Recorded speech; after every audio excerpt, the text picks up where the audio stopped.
YouTube videos.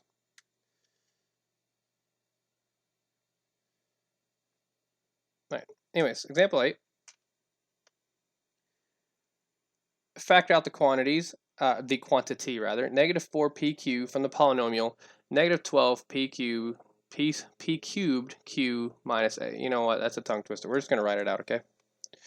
So it wants us to factor out negative 4pq. Okay. So if I took out a negative 4 from a negative 12, then that leave me with a positive 3. If I pulled out a p from p cubed, it gives me a p squared. And a q from a q, well, that's just q. Okay. And if I factored out a negative 4 from a negative 8, that gives me a positive 2. Factored out a p from a p squared, that gives me a p. And then a q from a q squared gives me a q. And lastly, a negative 4 from a positive 4, that gives me a negative 1. A p from a p, that takes it away. And then a q from a q cubed, it gives me q squared. Okay. Now obviously we know that 1 is redundant, so we can just erase that 1. And that's it. We just factored out negative 4pq.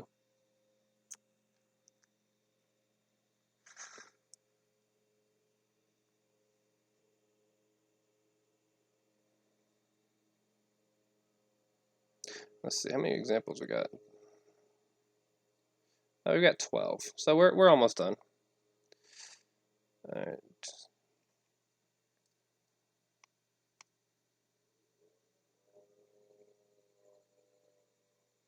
Classes will go by pretty fast since I do it this way.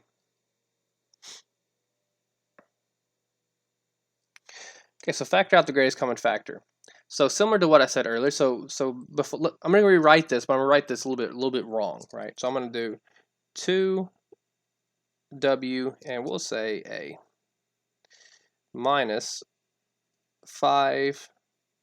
Okay, so if I wanted to factor what I have written in red, what would I factor out? Well, I would factor out an a. Oops, wrong direction. So what would be left over? That would be a 2w minus 5. Okay, so similarly, if I were to write 2w x plus 3 minus 5 times x plus 3, well, what would I factor out? Well, I'd factor out x plus 3.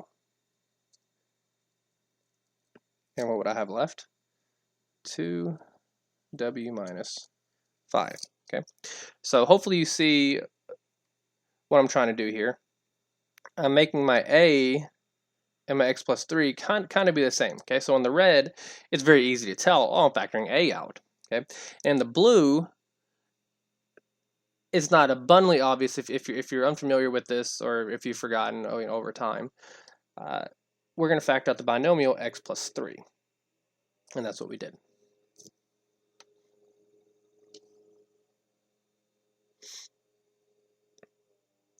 All right, so the best part of the lecture, factor by grouping. Everybody's favorite. It's not as bad as it looks though.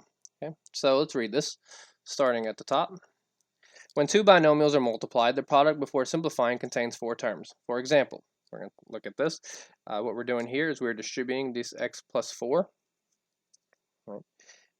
And then we distribute x plus 4 and then distribute the 3a. We get this long polynomial here.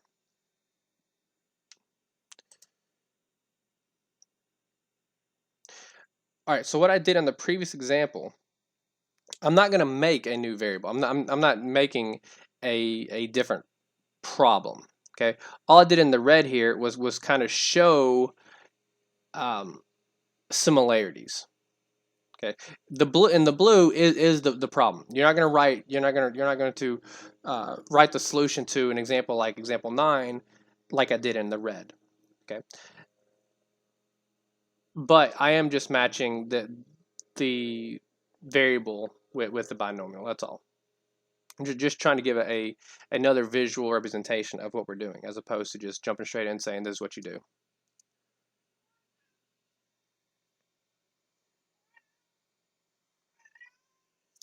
Shh. All right, so factor by grouping. We're going to look at this 4-step process. I don't even know if I follow it, but we'll see as I go. New page.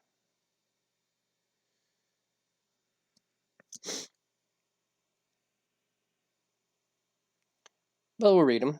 To factor a 4-term polynomial by grouping, step 1, identify the factor out of the greatest common factor from all 4. Okay, we do that. All right, so what that basically reads, let's see. I don't know if these examples will do that. Okay, yeah. Okay, so we will have a chance to do step 1. Right. Step 2, factor out the greatest common factor from the first pair of terms. Factor out the greatest common factor from the second pair of terms. That would be step 2. Step 3, if the 2 terms share a common binomial factor. Okay, so again, this is all math jargon, and this is why I like to read it out to you guys and then do an example for you, because a lot of you, and I venture to say all of you, don't care about math jargon.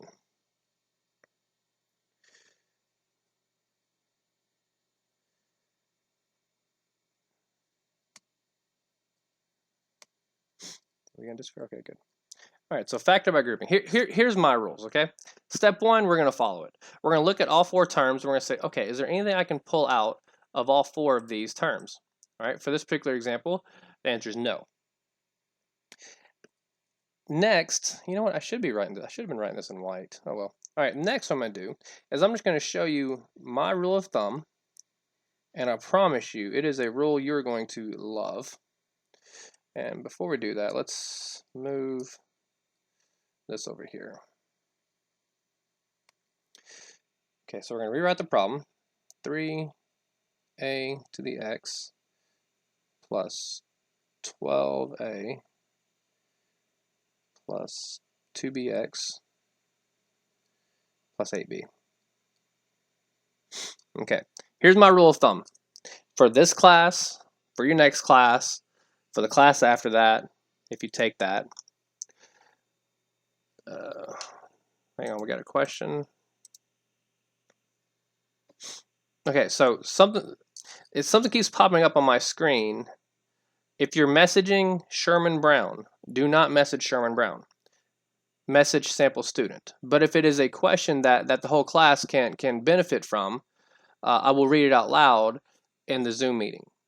Okay, so don't private message sample student unless it is a private matter. Okay, do not message sample student. Just message the class. That way, I'll see it pop up. I can look at my other monitor and I could read the question to the class and then answer the question. Anyways, let's go back to this. Sorry, so my rule of thumb for this class, for next class, whatever. If you see 4 terms, okay, in this particular case, I see 4 terms. 1 term, 2 term, 3 term, 4 terms, okay? These terms are you know, obviously divided up by your addition or subtraction signs. If I see 4 terms, the first thing I'm going to do, and it's going to be the first thing that you're going to do, okay, is I'm going to, well, step 1 we already talked about, but this is mainly step 2. Okay, step 1, you are going to look at all 4 to see if you can factor anything out. But step 2, I'm going to put a dotted line right smack dab in the middle of my polynomial. That way I can split the left side and I can split the right side. So I'm going to ask myself, okay, so this left side here, what can I factor out of the left side? All right, so I've got 3ax plus 12a. Well, what can I factor out of that? Well, I can factor out a 3 and an a. And what remains would be an x plus 4. The right side, what can I factor out of 2bx plus 8b? Well, I can factor out a 2b, and what remains? Well, that would be x plus 4. Okay, and similar to our example,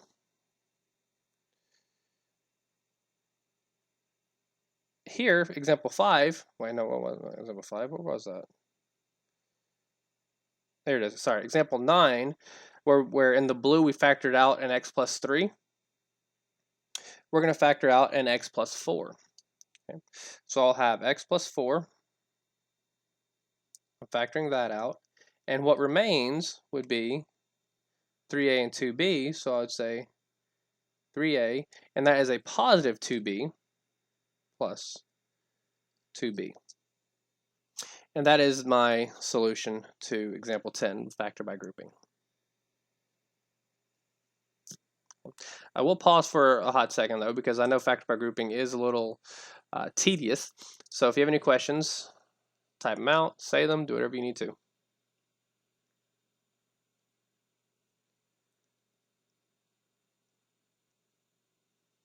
All right, well, I guess we're good. Or maybe just type slow.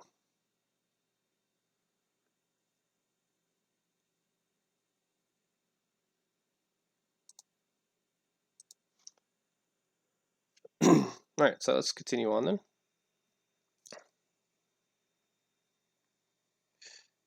That was example 10. Example 11. I said we had 12 examples today.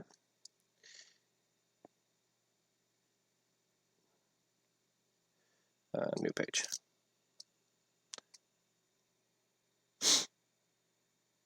Uh-oh.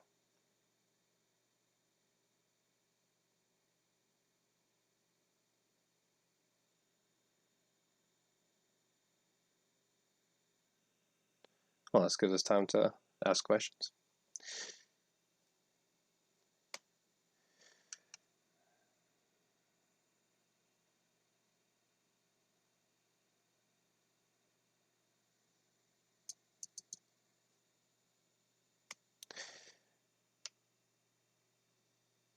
All right, well, in that case, I'm not going to be, it's frozen apparently, so we're going to just look at example 10 from the board. I'm not going to waste any time. I mean, example 11 from the textbook. Okay, so we have factor by grouping. Right, did it unfreeze? Yeah, okay, good, never mind, unfroze. Okay, so let's do this again. I think I confused it because I clicked it twice. There we go. So factor by grouping. Let's rewrite this a little higher. Plus ay minus x minus y. All right, so I'm going to look at all 4 terms. All right, that was step 1 on the previous slide. Step 1, identifying factor greatest common factor from all 4 terms. I look at this. There's nothing that all 4 terms have in common, so I can go ahead to my next step. All right, next step 2 and 3. I'm not even going to go by that algorithm there. We're just going to go by what I say here. And I'm going to say, okay, so if I have 4 terms, I'm going to immediately split it down the middle. Okay. And by splitting it down the middle, what can I factor out of the left side? Well, I can factor out, it looks like just a singular a, what's remaining, x plus y. All right, now the right side, all I have is an x and a y. So the whole point of factor by grouping, if you look here, is I want the term right here in my parentheses to be the exact same. Okay, so if I look at this, and if I just factored out a positive 1, what would remain would be negative x minus y. And if I looked inside my parentheses, they are not the exact same. So what I need to do here is I need to factor out a negative number. Okay, so instead of factoring out a positive 1, we're going to factor out a negative 1, and then it would be x plus y. Okay. And then we're done, pretty much. I wanted what's in my parentheses to be the same, so it's an x plus y. And then what remained would be an a minus 1. And that's it.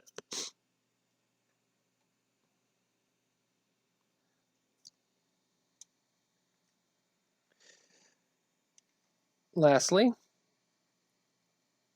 example 12.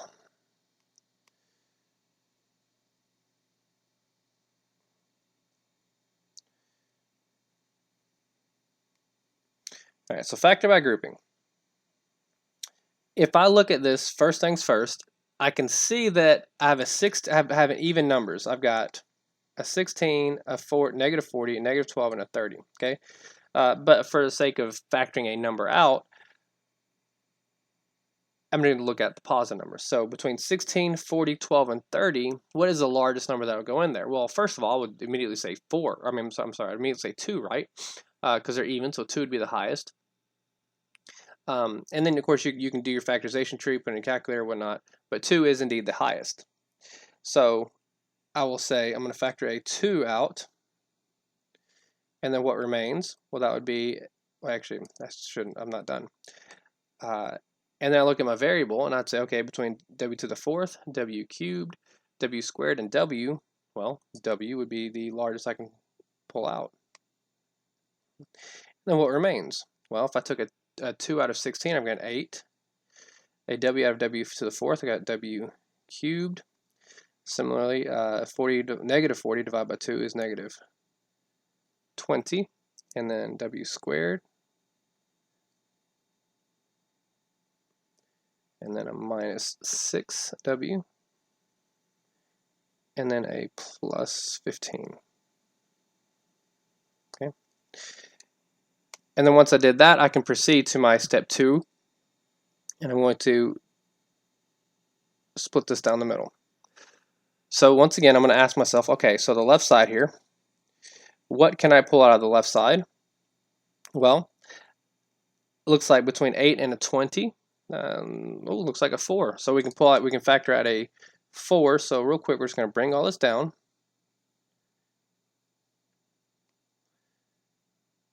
Okay, and actually let's do a bracket. So we can do a 4, and it looks like a w squared. So what remains here? Well, if I take a 4 out of 8, I got a 2. I've got a w. I've got a minus 5, and that would finish that up. And then the right side, what can I pull out of the right side? Well, it looks like a 3. So a 3, stick with a positive 3 for now. I'm pretty sure it's a negative that we're going to be using. That would be it, yeah, definitely. So it'd be negative 2w plus 5. Okay, now I pulled out a positive 3 on purpose there because I wanted to show that what's inside the parentheses are not the exact same, are they? No, but in fact they are the exact opposites, right? So instead of pulling out a negative 3, what I'm going to do is I'm going to pull out instead of pulling out a positive 3, I'm going to pull out a negative 3. So we'll pull a negative 3 out, and then we'll have 2w minus 5. Okay, so I have been asked in the past before, because I said let's use a bracket here. I've been asked in the past before why I use a bracket sometimes instead of parentheses. Well, brackets just they do the same thing as a parentheses. It's just, in my opinion, if I know I'm going to be putting a parentheses next to a parentheses, it's just easier on the eyeballs. Okay, I could have, if I wanted to. There's nothing wrong with it. It's, if you do it, it's fine. I could have done that. There's nothing wrong with that. But again, I much rather prefer to break it up a little bit and put a bracket rather. Anyways, moving on. So my 2w, all right, keep that in mind. We're still there. I'm keeping it in red just to highlight it's on the outside. It's still there. It's still part of it, because I do know many times on homework students will, factor out the 2w, but then when it comes time to input the answer, well, they forgot to put the 2w. Okay, so make sure you keep that there. Right. Anyways, moving on. Same procedure here. I've got the 2w minus 5, and that is in both terms there, so I can put that outside. Let's just put that here. 2w minus 5. And what remained? Well, that was a 4w squared minus 3. And now the brackets are redundant. I don't need them because they are no longer needed there. And that would be my solution. 2w times the quantity of 2w minus 5 times 4w squared minus 3. And if I recall, that would be the last of Yep, it's the last of our examples. Anyways, that would conclude our lecture. However, obviously, since Monday we had a Zoom problem, I wasn't able to go over the syllabus or anything with you guys. I asked you to go over it yourself. Do you have any questions regarding the syllabus or anything in the class?